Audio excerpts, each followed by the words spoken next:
তাসকিন আহমেদ, নাহিদ রানারা বিশ্বের দ্রুততম বল করার রেকর্ড ভাঙবেন সেই আশায় আছেন রেকর্ডের মালিক শোয়েব আখতার। আসন্ন টি-20 বিশ্বকাপে বাংলাদেশ অনেক দূর যাবে, এমনটাই প্রত্যাশা পাকিস্তানের কিংবদন্তি এই ফাস্ট বোলারের। বিপিএলে ঢাকা ক্যাপিটালসের সঙ্গে মেন্টর হিসেবে যুক্ত হয়ে এসব কথা জানান শোয়েব। কুশল ইয়াসিরের রিপোর্ট।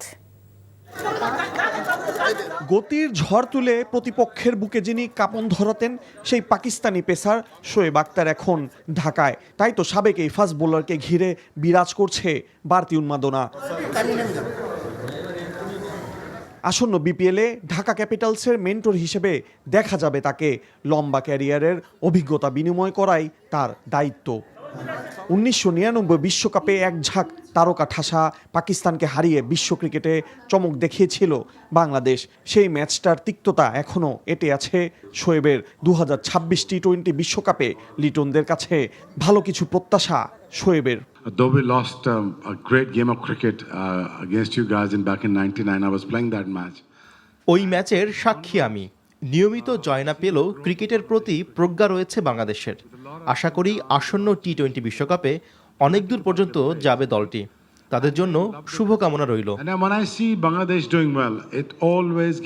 2003 বিশ্বকাপে 161.3 কিলোমিটার গতির বল করে রেকর্ড গড়েন শোয়েব, যা এখনও অক্ষুণ্ণ।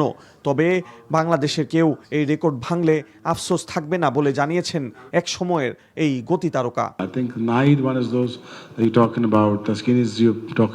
উপমহাদেশে জসপ্রীত বুমরা, নাসিম শাহদের পাশাপাশি তাসকিন আহমেদ, নাহিদ রানারা বেশ ভালো করছে।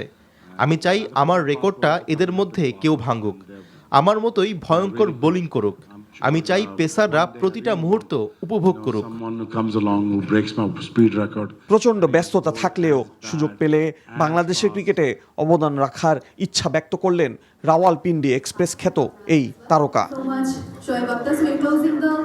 কুশল ইয়াসির, এনটিভি নিউজ, ঢাকা।